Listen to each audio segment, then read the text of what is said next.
Okay, welcome. So we are continuing our discussion in the previous video using examples of finding all 6 values of the trig functions for special angles. So we're going to continue that here with a second example. So next, let's find all 6 trig values for the angle theta equals 225 degrees.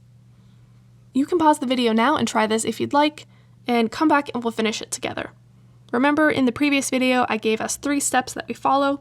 First, we find the reference angle, then we find the reference triangle, we draw it in the correct quadrant, and third, we find the ratios of sides.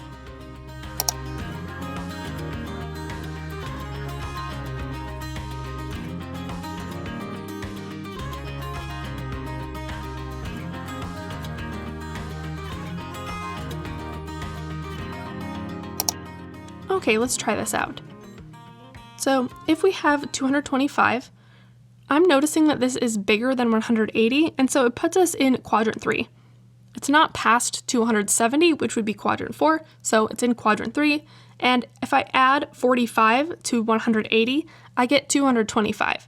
So I'm 45 degrees past 180 degrees, which means my reference angle is 45 degrees. I'm going to do this problem again with reference triangles, and I will talk about how to use the unit circle at the end. So let's draw our reference triangle here. I am drawing my triangle in quadrant 3, so the hypotenuse is aligned with where the terminal side of that angle would be in quadrant 3, and then we draw the rest of the triangle. And our sides are square root of 2 over 2, square root of 2 over 2, and 1. Notably, our x and our y values are both negative. So to be in quadrant 3, we need to go to the left, which is a negative x, and we need to go down, which is a negative y. So both of these side lengths are negative, just to remind us that we're in the quadrant 3, where the x and y are negative. So I want to give you the related triangle, the similar triangle, that has a radius of 2 instead, because you might prefer that. So we can multiply all of the sides by 2, and now I'm getting my radius, or my hypotenuse, of 2, and then my other sides as both negative square root of 2. So this might help you out. Feel free to use this one if you want. Alright, so we're going to find all of the trig values. I'm going to do sine, cosine, and tangent first, and I will remind us of their definitions. So first we have sine, which is y over r, opposite over hypotenuse. On my first triangle, that's negative square root of 2 divided by 2, all over 1, and that simplifies to negative root 2 over 2. We can see that we get the same thing on the other triangle. Negative square root of 2 is the opposite side, and 2 is the hypotenuse. Then with cosine, we're doing x over r, so that's negative square root of 2 over 2 over 1, and we're getting the same answer as sine, so negative square root of 2 over 2. This will also work with the other triangle, so adjacent is negative square root of 2, and hypotenuse is 2, x over r. Then for tangent, we're doing y over x, which is opposite over adjacent, and so that's, in our first triangle, negative root 2 over 2 divided by negative root 2 over 2. Since that's the same thing divided by itself, so we have one thing divided by itself, that simplifies to 1. So our tangent value is 1.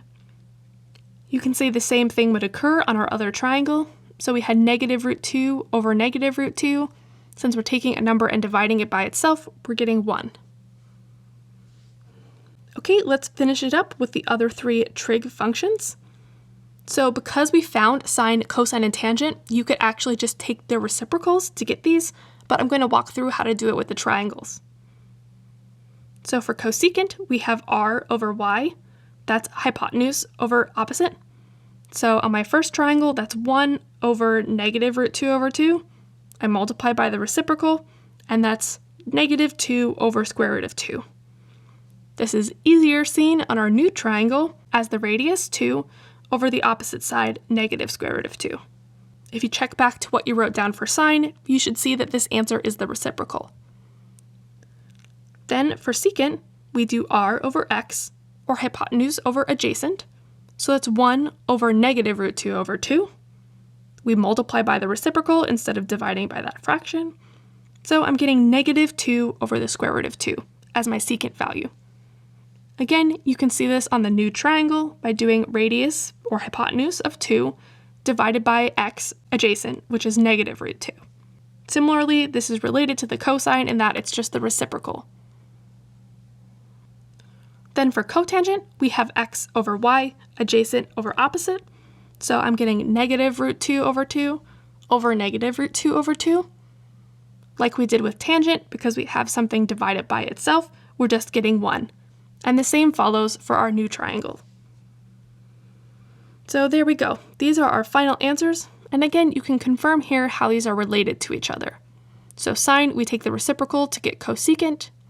Cosine, we take the reciprocal to get secant. And tangent, we can think of 1 over 1, and then taking the reciprocal, we'd still get 1 over 1. So tangent and cotangent also have that relationship. All right, so as I mentioned, I want to show you how this works on the unit circle. So for sine and cosine, we can get these values directly from the unit circle. The cosine is the x value, and the sine is the y value. Then for tangent, we want to take the y divided by the x. So the y is negative root 2 over 2, and the x is negative root 2 over 2. So that's the same value divided by itself, which is 1. So that's how we would use the unit circle for that. And then to find the other trig values, I think you just want to look at these fractions and take their reciprocals.